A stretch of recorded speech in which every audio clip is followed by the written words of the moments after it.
नमस्कार दोस्तों, आज मैं आपके लिए लेके आई हूँ गेहूं के आटे से बनने वाली मिठाई की रेसिपी, जिसे आप बहुत ही हेल्दी और टेस्टी बना के तैयार कर सकते हैं। इसमें हम चीनी और घी का इस्तेमाल बहुत ही कम करेंगे। तो चलिए जल्दी से बनाना शुरू करते हैं।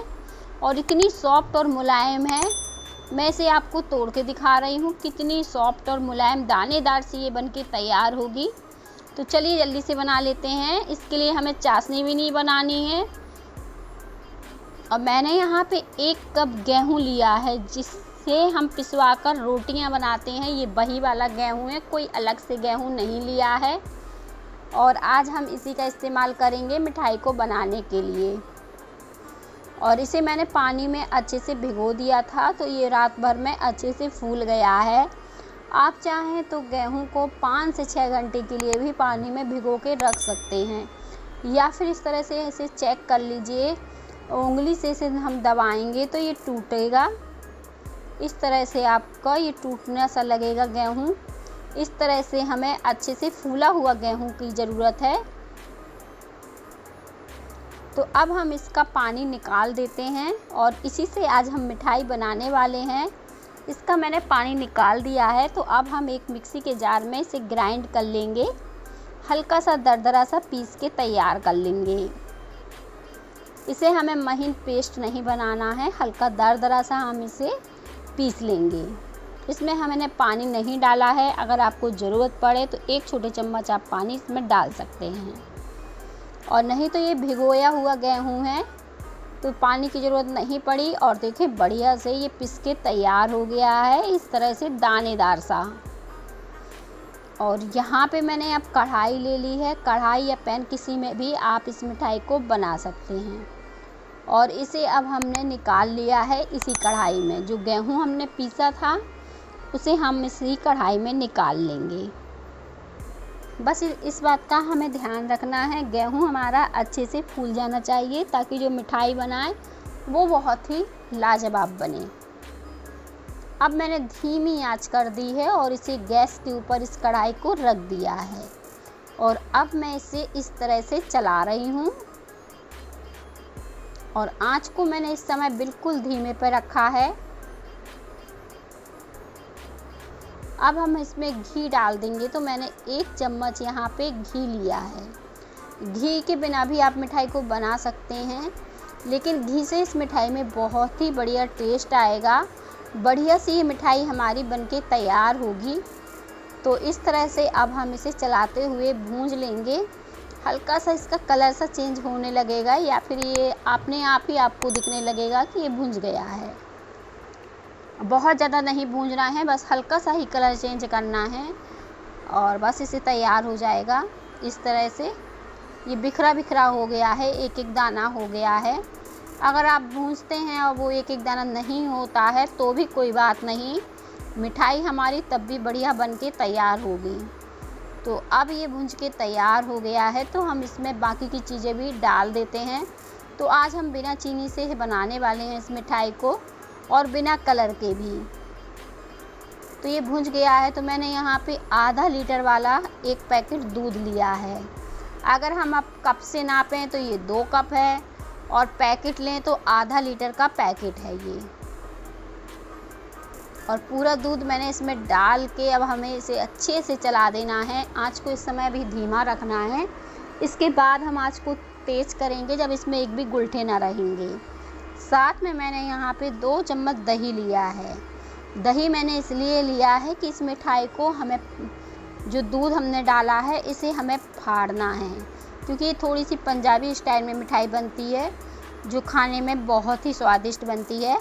और दूध, जैसे हम लोग मिल्क केक वगैरह बनाते हैं तो दूध को फाड़ देते हैं, पर वो तब भी इतनी स्वादिष्ट बनती है कि हम लोग को भूलती नहीं है। उसी तरह से इस मिठाई को भी हम लोग थोड़ा सा दूध को फाड़ के बनाएंगे। अगर आपके पास दही नहीं है तो इस समय आप विनेगर का भी इस्तेमाल कर सकते हैं, या नींबू के रस का, पर ज़्यादा ना डालें, बस 1 चम्मच डालें। अब मैंने यहाँ पे जिस कप से गेहूँ नापा था उसी कप के नाप से यहाँ पर गुड़ ले लिया है। मीठा आप अपने हिसाब से थोड़ा सा कम ज़्यादा भी कर सकते हैं। गुड़ में बहुत ज़्यादा मिठास नहीं रहती है, इसलिए मैंने 1 कप गुड़ का इस्तेमाल किया है। जिस कप से मैंने आज गेहूँ नापा था उसी से सारी चीज़ें नाप के ली हैं।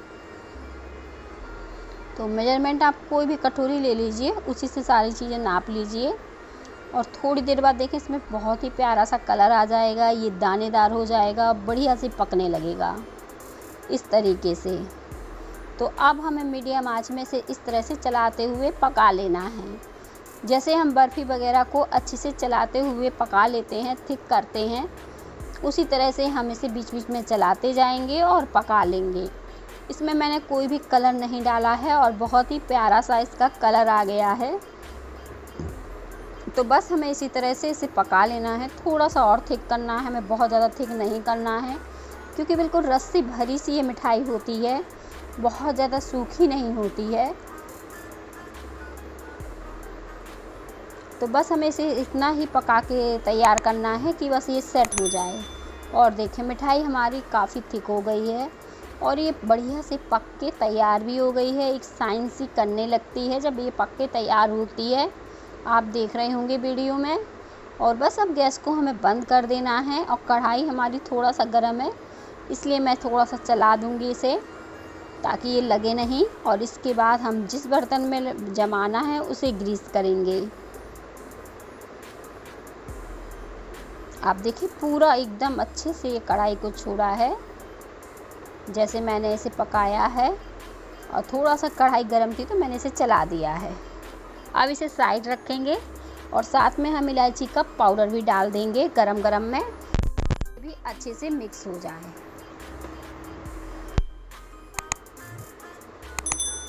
तो इलायची का पाउडर आप चाहें तो बंद गैस में भी मिला सकते हैं, या फिर जब आप इस चीज़ को पकाते हैं बीच में भी डाल सकते हैं। और ड्राई फ्रूट भी आप अपने पसंद के इस मिठाई में डाल सकते हैं, ऐसा नहीं है कि ड्राई फ्रूट नहीं डाल सकते। पर मैंने बिल्कुल सिंपल तरीके से इस मिठाई को बनाया है। और यहाँ पे मैंने केक टिन लिया था, उस पर बटर पेपर बिछा लिया था और बटर पेपर पे हल्का सा मैंने घी लगा दिया था ताकि ये चिपके नहीं, ईजिली ये निकल आए।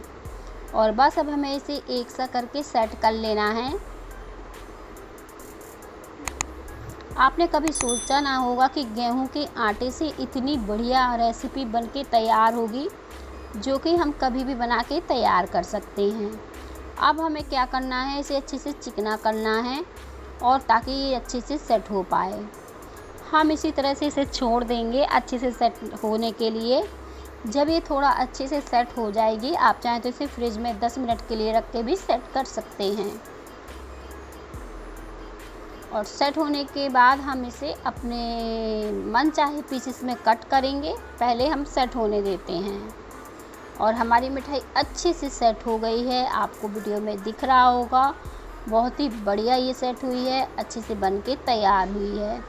अब हम इसके पीसेस कट कर लेते हैं। तो जैसे पीस आपको मिठाई में पसंद हो तो कर लीजिए कट, पर मैंने यहाँ पे चौकोर पीस में ही कट कर दिया है। ज़्यादातर हम इसी में मिठाइयाँ चौकोर या तिकोन ही काटते हैं। और मैंने थोड़े बड़े साइज़ के इसके पीस रखे हैं। इस तरह से काटने के बाद हम इसे निकाल के भी दिखाएंगे आपको कितनी सॉफ्ट और मुलायम हमारी मिठाई बनके तैयार हो गई है। इससे पहले इतनी बढ़िया आपने मिठाई नहीं बनाई होगी जितनी बढ़िया ये बनी है। और यहाँ पे मैंने नारियल को कद्दूकस कर लिया है और मैंने इस मिठाई के ऊपर से लगा दिया है, जिससे ये देखने में भी सुंदर लगने लगी है। साथ में मैं एक एक काजू इसके ऊपर रख रही हूँ। तो ये अपने हिसाब से आप सजा सकते हैं, काजू रख सकते हैं, पिस्ता भी साथ में रख सकते हैं, कोई दिक्कत नहीं है। जैसे चाहे देखें मिठाइयों को सजा लीजिए। और बहनें भाइयों के लिए इस मिठाई को देखें कितनी बढ़िया प्यारी सी सुंदर सी मिठाई यहाँ पे बनके तैयार हो गई है, जो इजी तरीका है। ना ही हमें इसके लिए चाशनी बनानी है। तो इस मिठाई की रेसिपी को आप ट्राई करिएगा। कितनी दानेदार और बढ़िया सॉफ्ट सी ये बनके तैयार हो गई है। मिलेंगे हम इसी तरह की नई वीडियो के साथ।